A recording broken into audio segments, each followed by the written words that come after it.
दोस्तों जय भीम नमो बुद्धाय। आप देख रहे हैं लकी कोहिनूर चैनल, आपका चैनल झूठ से दूर सच से भरपूर। आपका दोस्त लकी कोहिनूर। खबरों का सिलसिला लगातार जारी रहता है और आज हरियाणा के नए सीएम आ चुके हैं जिनका नाम है नायब सिंह सैनी।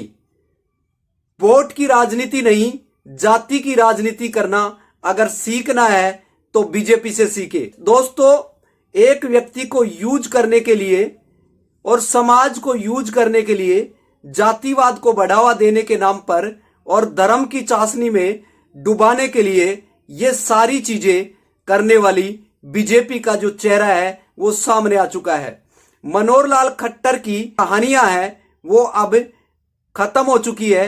मनमोहक कहानियां जरूर लगती हैं लेकिन रियल धरातल पर आज वो हरियाणा के सीएम नहीं रहे हैं। हरियाणा के सीएम मनोहर लाल खट्टर ने अपने आका मोदी को खुश करने के लिए, गैर जाट की राजनीति करने के लिए बीजेपी ने एक नया मोहरा सामने लेके आ गए, ओबीसी से बिलोंग करने वाले नायब सिंह सैनी। क्योंकि यहां हरियाणा के अंदर राजकुमार सैनी ने बगावत कर दी है, इसीलिए वोट की राजनीति इस तरीके से की जाए। मनोहर लाल खट्टर की जो कहानियां खत्म हुई है उनके पीछे का राज यही है कि मनोहर लाल ने अपनी कट्टरता दिखाते हुए अपने आका को खुश करने के लिए महिला पहलवानों को भी उसके पक्ष में खड़े नहीं हुए और इस तरीके से दरकिनार कर दिए कि वो सीएम होते हुए जैसे कि पूरी सत्ता उनके हाथ में है। लेकिन उनको क्या पता था कि कुछ टाइम के हम मेहमान हैं और बाद में हमें यूज करके और बाद में निकाल दिया जाएगा, जैसे दूध में से मक्खी निकाल देते हैं। तो इसी तरीके से दोस्तों बीजेपी का ये घिनौना इस तरीके का खेल राजनीति के अंदर जो जाति को बढ़ावा देती है और जाट विरोधी गैर जाट की जो राजनीति यहां पर बीजेपी कर रही है। 20 बनाम 80% ओबीसी का जो बाहुल्य क्षेत्र है उसके अंदर क्या जाट ओबीसी के अंदर नहीं आते, लेकिन राजनीति के अंदर ऐसा नहीं चलता है क्योंकि जाट यहां पर ओबीसी में नहीं दिखाया जा रहा। इसीलिए जाट की जो राजनीति है उसको खत्म करने के लिए यहां पर ओबीसी समाज से नायब सिंह सैनी को उतार दिया गया। आखिर ओबीसी के कोई भी व्यक्ति को यूज करने के लिए यहां पर सीएम जरूर बनाया जा रहा है लेकिन जातीय जनगणना नहीं कराया जाएगा। इसीलिए आज देश के अंदर जातिवाद को सबसे बड़ा बढ़ावा मिला है और इस बढ़ावे को देखते हुए आपने इसी बात को इस तरीके से परोस देना समाज के अंदर ताकि धर्म की दृढ़ता मजबूत हो और जाति को बहुत आगे तक बढ़ाया जाए ताकि इंसान बटकर रह जाए और उसके अंदर बंदर बांट में बीजेपी फायदा उठा जाए। तो देखने के लिए और समाज को बांटने के लिए आपको बीजेपी का असली चेहरा नजर आ गया होगा, क्योंकि बीजेपी लोगों को यूज करना जानती है और बाद में यूज करके सत्ता में आने के बाद में उसको कब बार कर देगी ये आपको पता नहीं है। तो इसीलिए आज ईवीएम का मुद्दा अहम मुद्दा है। अभी इलेक्ट्रोल का मुद्दा था वो अहम मुद्दा है। जैसी चीजों को छुपाने के लिए इस तरीके के ये काम मोदी सरकार कर रही है ताकि इलेक्टोरल बॉन्ड की तरफ देश की जनता का ध्यान नहीं जाए। देश की जनता का ध्यान बटोरने के लिए सीएए लागू कर देना और इसी के साथ देश के अंदर अभी हाल ही में 12 मार्च 2024 को अब यहां से मनोहर लाल खट्टर की जो कहानियां हैं, मनमोहक कहानियां हैं, वो खत्म हो चुकी है और अब नए सीएम बन चुके हैं नायब सिंह सैनी।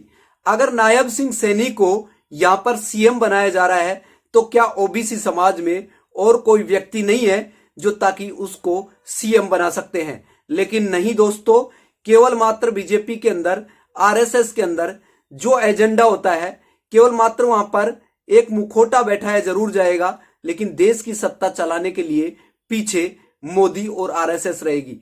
तो इसी तरीके से देश के अंदर असंवैधानिक कानून बनाकर और आज संविधान की शपथ लेकर यह संविधान को खत्म करने का काम करते हैं कैसे देश की सत्ता में और देश के इस तरीके से ध्रुवीकरण कर रहे हैं, एक इंसान को इंसान से दूर किया जा रहा है ताकि देश के अंदर दंगा बढ़ सके।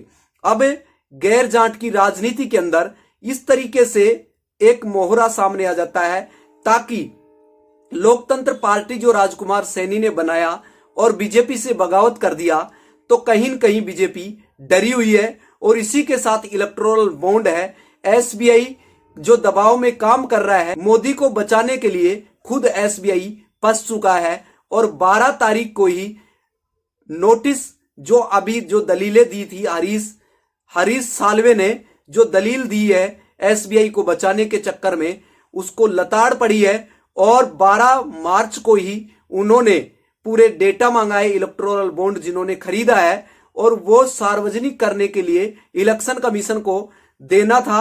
अभी उसी चीज को अब एसबीआई ने अगर वो डेटा नहीं दिया तो इसके ऊपर अवमानना का केस चलेगा। इस तरीके की ये सारी चीजें देखते हुए मोदी सरकार ने जनता का ध्यान हटाने के लिए, इलेक्टोरल बॉन्ड से ध्यान हटाने के लिए सीए लागू कर दिया। सीए लागू करने के पीछे क्या है? इलेक्टोरल बॉन्ड से ध्यान भटकाने के लिए ही सीए लागू किया गया है।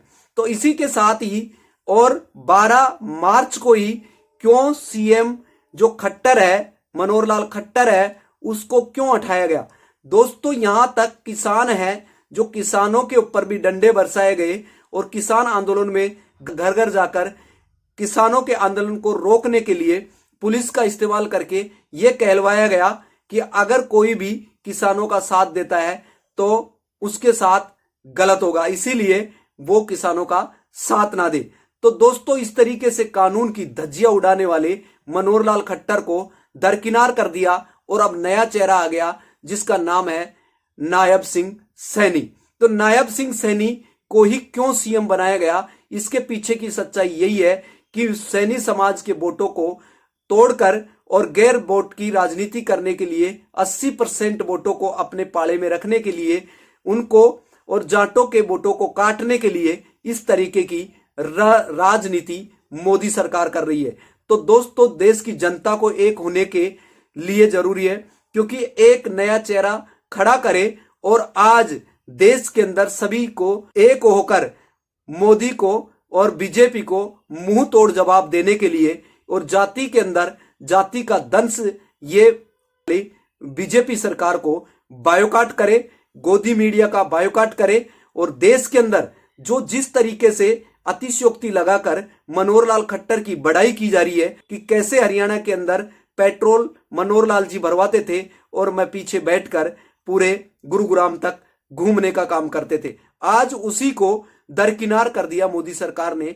और आपको ये चीजें जानकर देश की मीडिया जो गोदी मीडिया है वो आपको सच्चाई नहीं दिखाएगी, इसीलिए लक्की कोहिनूर चैनल आपकी आवाज है और आपकी आवाज को बुलंद करने के लिए लक्की कोहिनूर चैनल को सपोर्ट करें और ज्यादा से ज्यादा कैरी फॉरवर्ड करें।